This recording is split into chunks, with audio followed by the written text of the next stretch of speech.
Welcome to my channel. If you like my videos, then kindly subscribe, like and watch. Thank you. Bismillahirrahmanirrahim. Today we will discuss the part 2 of lecture analysis and design of beam for bending. So in this lecture we are going to teach how to design prismatic beam for bending. In previous lecture we discussed how to draw the shear force and bending moment diagram and how to calculate the maximum bending moment in order to find the maximum bending stresses. So in this lecture we are going to discuss how to design a prismatic beam for bending. Okay, so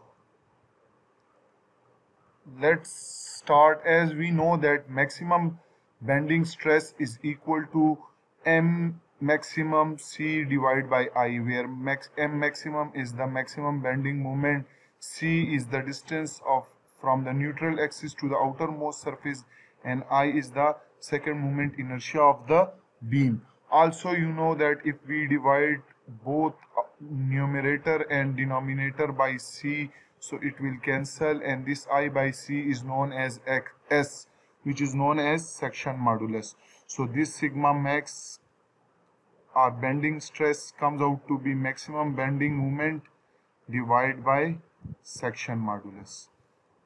In previous lecture, or the part first of this lecture, we find out how to draw the shear force and bending moment diagram, and the reason of why to draw the bending moment diagram or shear force diagram.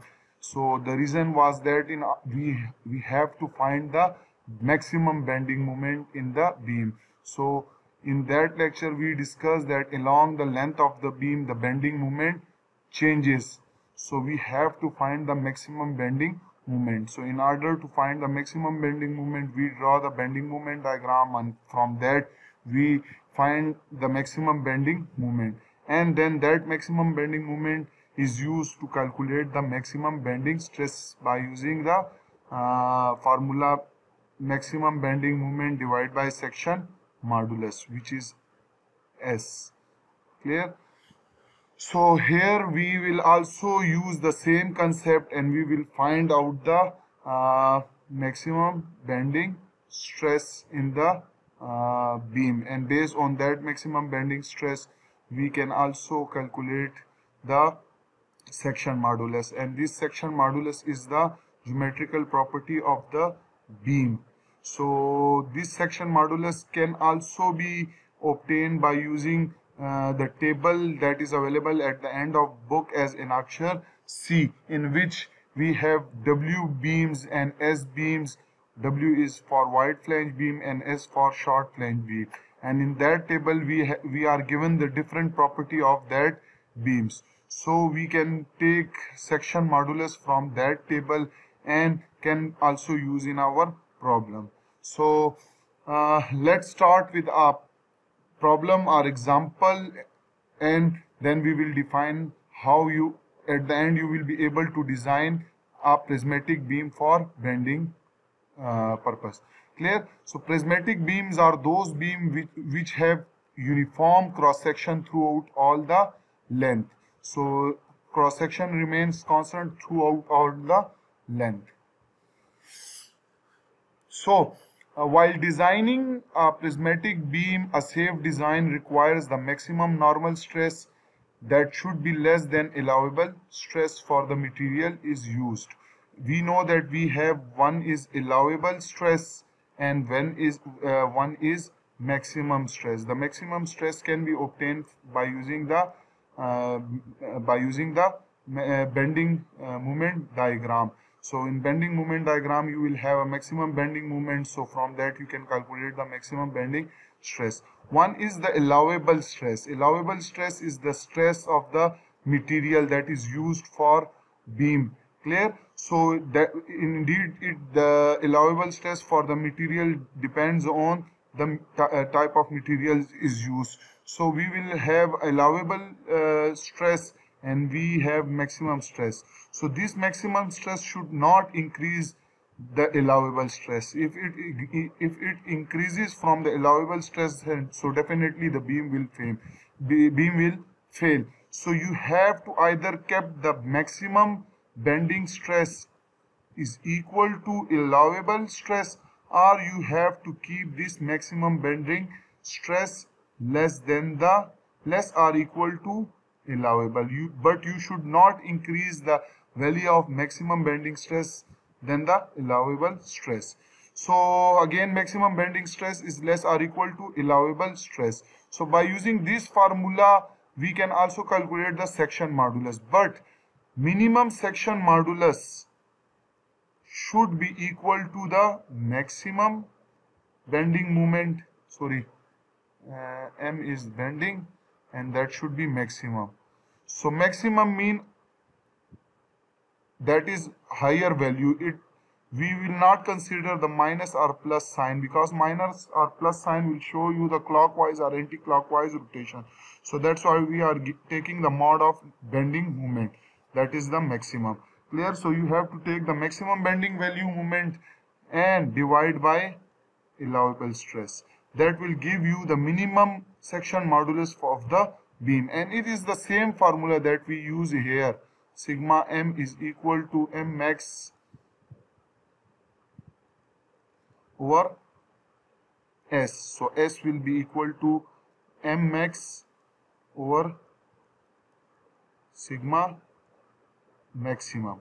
So this s is the minimum. So section modulus for the beam that you are going to design, so minimum section modulus must be equal to the maximum bending moment divided by maximum bending stress or allowable bending stress. So this formula is an important formula, and we will use to design a prismatic beam by using this formula. So in this formula you can see we need maximum bending stress and allowable stress or maximum stress. So how we will calculate this minimum section modulus of the beam? So for that we will solve a problem, and at the end you will be able to know how to design a prismatic beam for bending. So this is a sample problem 5.8. You can see this is a simply supported beam that is supported at point A and point B. Clear? So there is a pin support and there is a rolling support, and there is uniformly distributed load of 20 kilonewton that is acting from point A till point B over the length of 3 meter. While at point C there is a concentrated load of 50 kilonewton that is acting downward. In problem it is stated that a simply supported steel beam is to carry the distributed and concentrated load as shown, knowing that the allowable normal stress for the grade of steel to be used is 160 megapascal. So allowable stress is 160 megapascal, and we also stated that this allowable stress is either equal to or greater than the maximum, or we stated that maximum stress or maximum bending stress should less or equal to the allowable. So we are taking maximum allowable stress as 160 megapascal. So again maximum stress is 160 megapascal. Select the wide flange shape that should be used, and we have been asked to design a wide flange beam. So we have to select the wide flange beam by using our design parameter. We will design a beam that will be a wide flange beam. So in this problem you can see, first of all, for the problem to be solved, we have to define the stresses, reaction forces at point A and at point D. At point A there is a horizontal force as well as a vertical force, and at point D there is only reaction force, vertical reaction force. So RAY, RAX. Clear? So how you will solve this to find out the reaction force? So basically you will use the equilibrium condition, that sum of all forces along y direction is equal to 0, and sum of all the moments that must be equal to 0 about any point. So let's start. So as you know, there are the sum of all forces along x direction. There is only one force and there is no other force. Therefore, sum of all forces along x direction is equal to 0. So RAX will be equal to 0. So we will neglect this force. Only force that is acting in y direction is RAY, or you can also write simply RY, because the vertical force at point RA. Clear? So I will assume this force to be RA. So we will use first this equation. So sum of all forces along y direction must be equal to 0. So RA is the upward force, that will be positive. Now there is a uniformly distributed load that is acting at 3 meters. So 20 into 3 is 60, but it will be negative. So minus 60. And there is again a force of minus 50 plus RD will be equal to 0. So it means RA plus RD is equal to 110 kilonewton. So we will have one equation from this. Now sum of all the movement, let's say about point D, is equal to 0, and counterclockwise is taken as positive. So you can say there is one force RY that is producing a clockwise rotation. Clear? So RY into perpendicular distance is from this point to this point is 5 meter. So into 5, but it will be negative. Now there is a uniformly distributed load that is 60 and it is acting in the mid. This 60 is acting in the mid. So again, perpendicular distance will be 1.5 plus 1 plus 1. So 112 and 3.5. So from this point to this point, this distance is 3.5. So again, this is producing a counterclockwise rotation, so that will be positive. So 60 into 3.5. And there is a force 50 that is also producing counterclockwise. So 50 into perpendicular distance is equal to 1. Their sum must be equal to 0. So that will be 5 RY will be equal to 60 into 3.5. So let me calculate. 60 into 3.5 is 210 and plus 50. Clear? So RY is 5 RY is equal to 260. So 260 divided by 5 is equal to RY is equal to 52 kilonewton. Now you have RY, you can RY, sorry, this is RA, so RA, because it is acting upwards. So RA is 52. Now RA is 52, so RD will be equal to 110 minus 52. So when you will subtract 52 from 110, so RD will become equal to 58 kilonewton. So this is how we calculate the reaction forces at end point.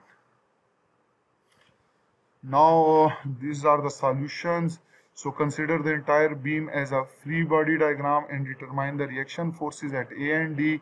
Then you have to develop the shear force and bending moment diagram. So for shear diagram, you will use the distributed load and as well as concentrated load and reaction forces to draw the shear force diagram, and then you have to diagram the bending moment diagram, so in order to determine the maximum bending moment. And then you will have a maximum bending moment. Clear? So you will use S minimum is equal to this divided by maximum or allowable bending stress. And once you have minimum section modulus, then you will go toward the table that is available at the appendix C of the book, and you will choose minimum section modulus, and against that you will choose the beam. I will show you in next few slides So this was the beam, and this is how we calculated. We find out that D is equal to 58 kilonewton, and reaction force at at point A is 50 kilonewton. This is also solved here. Now, how to draw the shear force diagram? So again, you have to draw the two vertical lines from the end of the beam, and then you have to draw a horizontal line, and this horizontal line shows that the length of the beam along the x-axis. Clear? Now at point A you can see this is point A, and at point A there is only force that is acting is AY, and that is 52 kilonewton.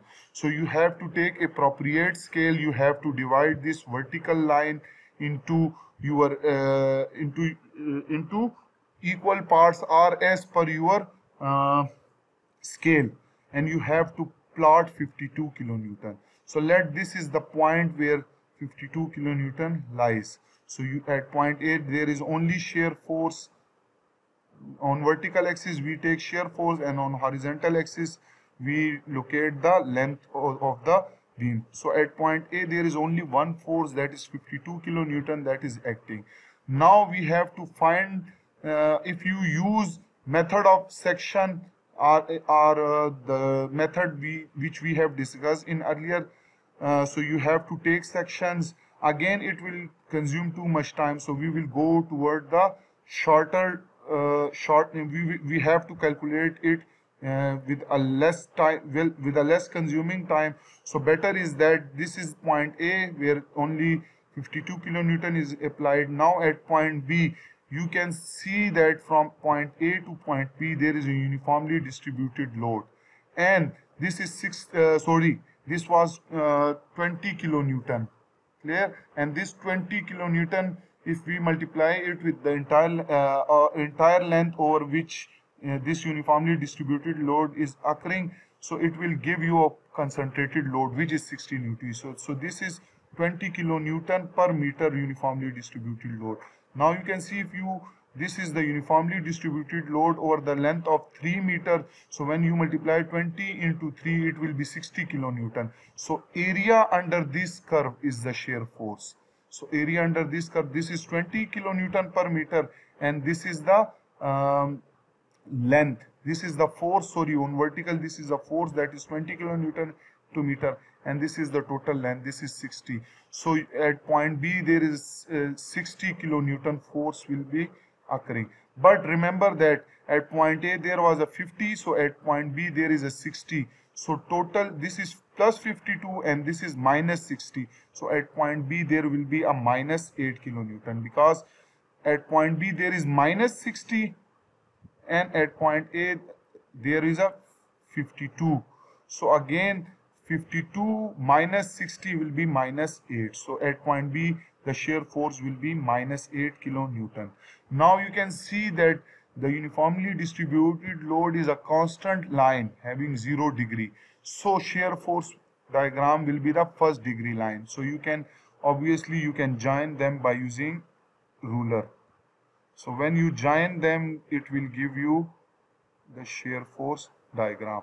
So at point E there will be, at point E it is obvious that at point E there will be no shear force. So shear force will be 0 at point E. So we will have two triangles. So one is this triangle and the second one is this triangle. Clear? So area under these triangles will give you the bending moment. Now from point B to C you can see there is no force, so the shear stress will be same from point B to C, and that will be minus 8. So from point B to point C there will be minus 8. Now from moving from point C to D, we can see at point C there is minus 8 and minus 8 to the left of point C. But when we go just just forward from point C, so now there is also a force of 50 kilonewton. So that is minus 50. So minus 50 and minus 8. So it will be total minus 58. So from 0 you have to locate minus 58. So let's say this point is minus 58. So from points, when moving from point C to the forward direction toward point D, so total shear force will be minus 58. Again from C to D there is no force, so from point C to point D there will be a constant shear force, that is minus 58 kilonewton. Now you can see at point D there is a minus 58 kilonewton, and from reaction which we have 58 kilonewton. So it means that your shear force diagram is correctly drawn. Okay, so we have drawn the shear force. Now we will require the maximum bending moment. We have to find the maximum bending moment. So for maximum bending moment we have to draw the maximum bending we have to draw the bending moment diagram as well. So one method is either you have to draw the bending moment diagram, or you can use this shear force diagram in order to find out the maximum bending moment. So we will solve both the method. You can see that at point A, the third method is that you have to find out the bending moment equation, and then from bending moment equation you will put the value of x and you will plot, but it will consume too much time. So better is to use a short method. So you can see that at point A there is a shear force that is 52 kilonewton, and it will pass through point A, so there will be Rx is equal to 0, so there will be no shear force. So at point A there is zero bending moment. Clear? At point A there is a shear force of 50 kilonewton, but at point A there is no bending moment. Now at point, when you draw this shear force diagram between point A and point B, so a point where shear force will be 0. So if you have drawn it as per your scale, so you will measure this length, and this length will be x is equal to 2.6. This is one method.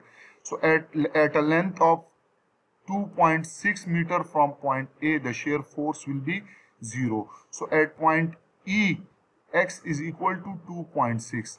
Also you can see that from point A to E, the area under the shear force diagram is actually the bending moment value. So how you will find the bending value moment is that this is triangle, so area of triangle is equal to half of base into height. Now base is 2.6, so it will be equal to half of 2.6 multiplied by height is 52.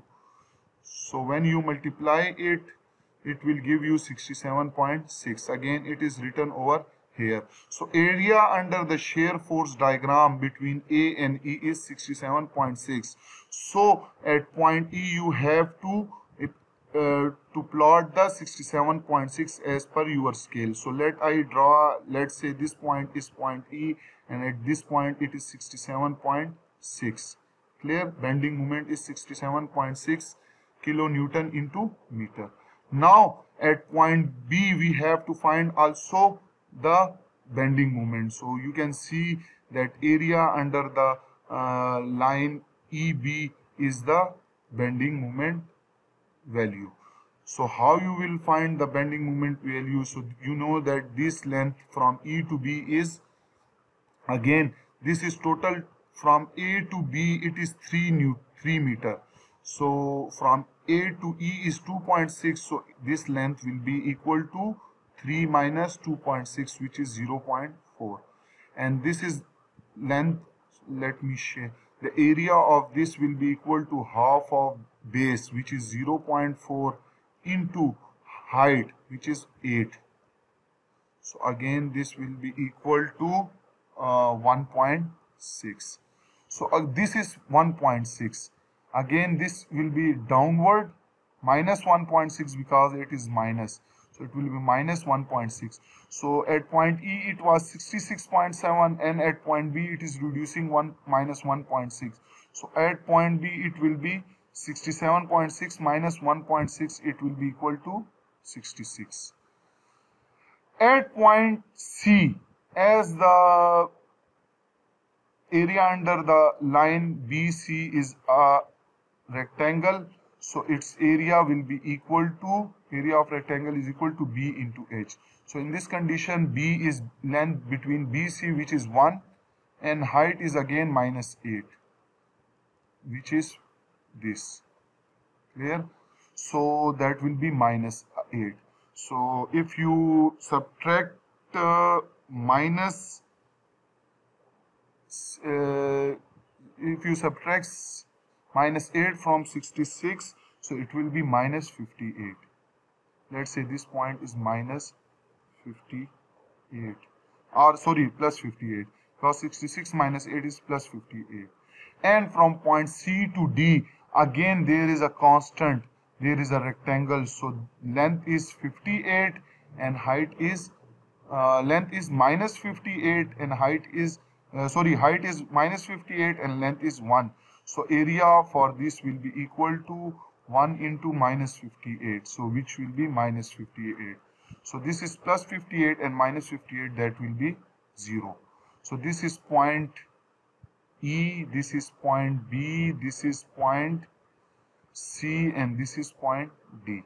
Now you will have to join them. You can see that the shear force diagram between a line between point A and E is linear line, but slope is decreasing. So shear force diagram will be the second degree equation, and it will be counterclockwise.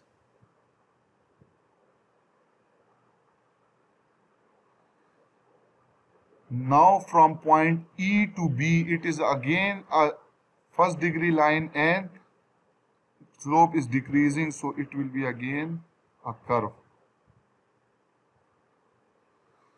Now from point B to C, it is a constant line with 0 degrees, so shear force equation between D and bending moment line between B and D will be a straight line. And from C to D, again it is a constant line or 0 degree line, so it will be again a linear line. So this is your bending moment diagram. So from this diagram you can see that maximum bending moment is 67.6. Maximum bending moment is not stress. Maximum bending moment is 67.6 kilonewton into meter. This is how we can calculate the maximum bending moment by using bending moment equation. The second method is that you can easily find out that at this point shear force is 0. So maximum bending moment will be at this point. Clear? Which is x is equal to 2.6. And the area under this shear force diagram is bending moment, which is 67.6. Again you have found here it is 66, it is less, and again it is less, and again it is less. So 67.6 is the maximum, and you can find out the maximum bending stress moment from here. If you are confused that how this x is equal to 2.6 comes out, so we have another method. I will also show you. Let me erase something from here.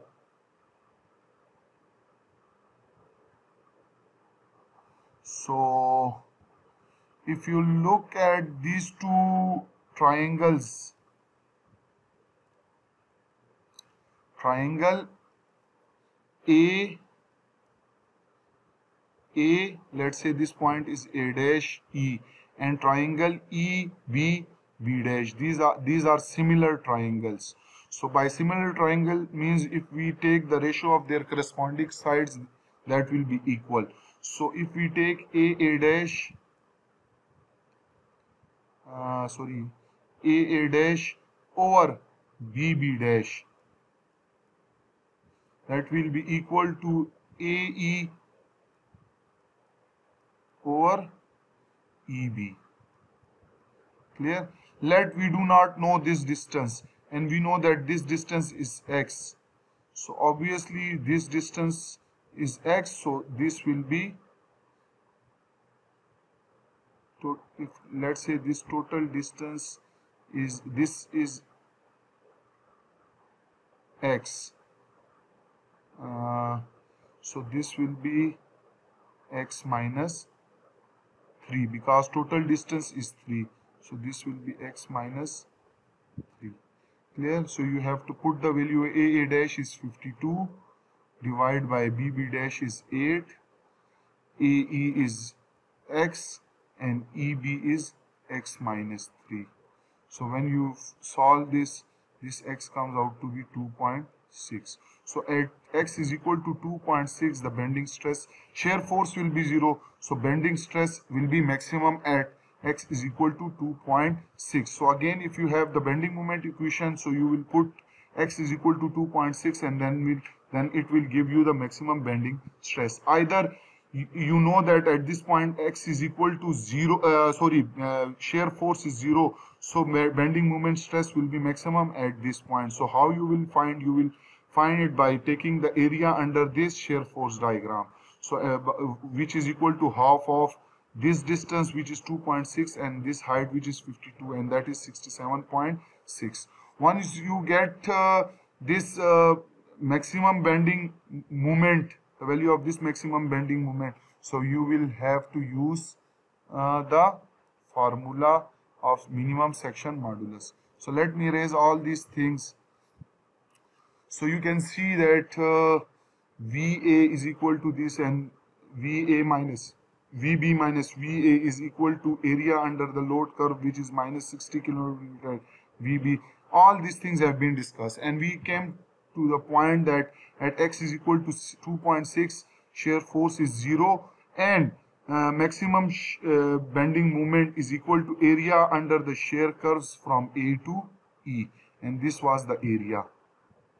This is a triangle, and the area is half of 2 into 52, which give you 67.6. Once you know the maximum stress, you know that minimum section modulus is equal to maximum bending moment divided by allowable stress, or maximum stress. So in this case, maximum bending moment is 67.6 kilonewton into meter, and maximum stress or allowable stress is 160 megapascal. So if you solve this and convert this into millimeter, so that will be 422.5 into 10 raised to power 3 cubic millimeter. So this is the section modulus, minimum section modulus required to be chosen. Okay, so from this section modulus, we will see either the table that is available at the end of the book of W or short beam flange properties, and we will choose the beam, or we will have to go to market and we have to choose the beam having minimum section modulus 422.5 or greater than this. Always remember that you have to choose, the minimum value is this one, so you cannot take the beam of section modulus less than this value. So you have to pick either this minimum value, or you can go above this value. It will be the safer beam. But if you select a beam with a section modulus less than this value, so obviously it will be not safe and the beam can be failed. Clear? So let me show you the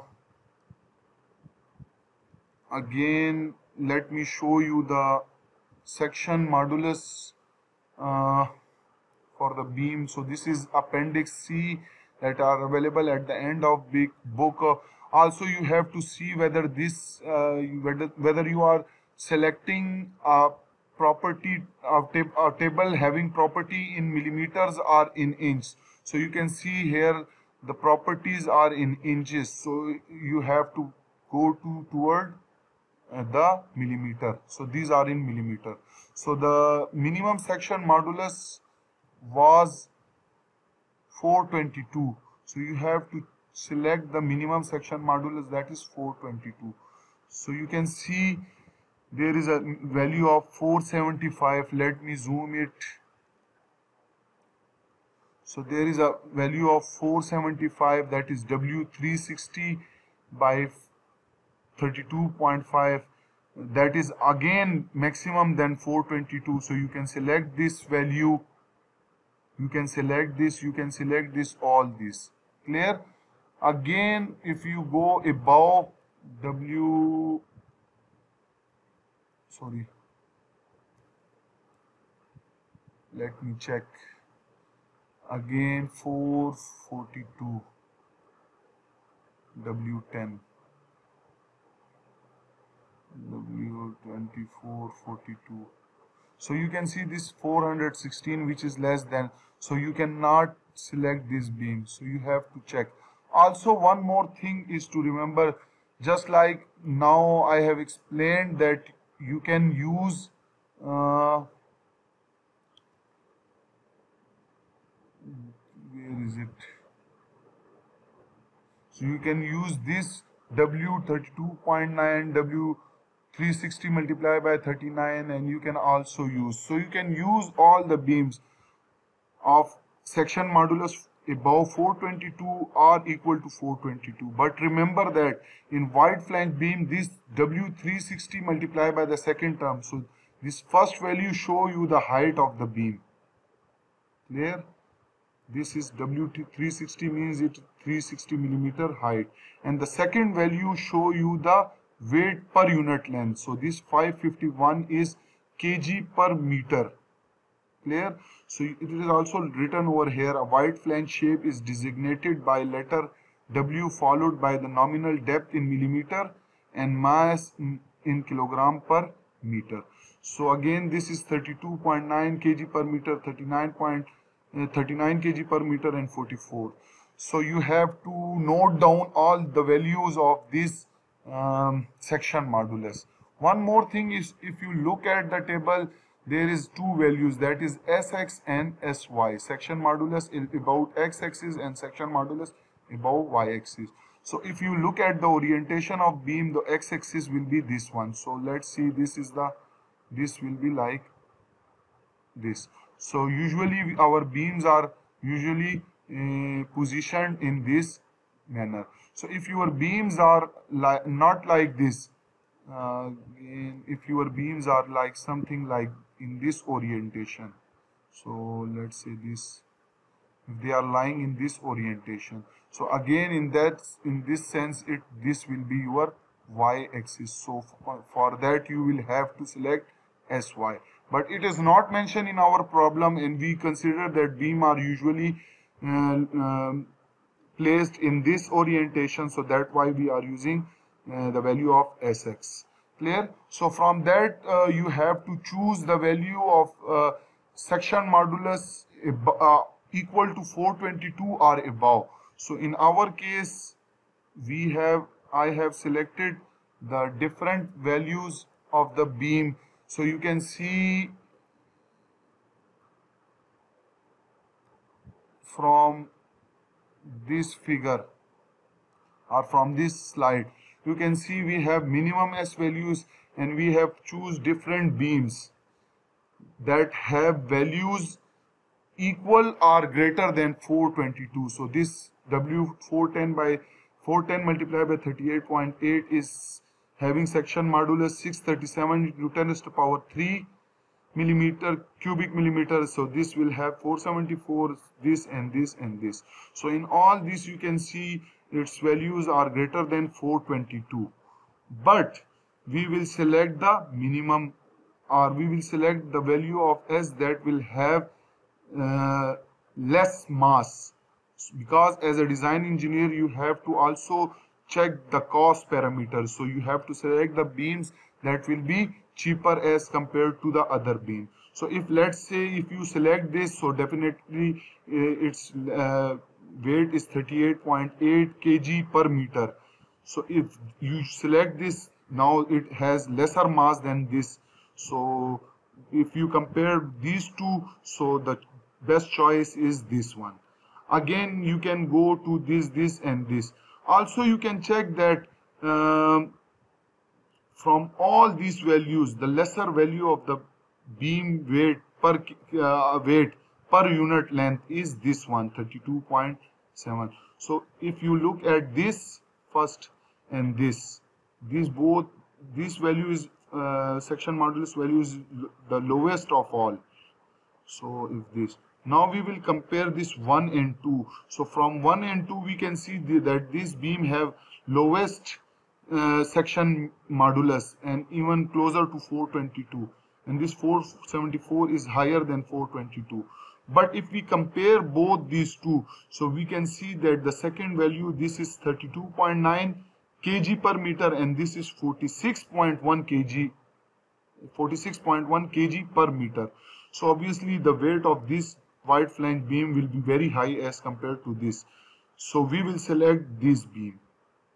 At the end we will select this W360 into 32.9, and this is the best standard beam that you have selected, which meets your design criteria, i.e. the minimum section modulus will be greater than this, which is 474 into 10 to the power 3 cubic millimeter. So this is how we design the beam.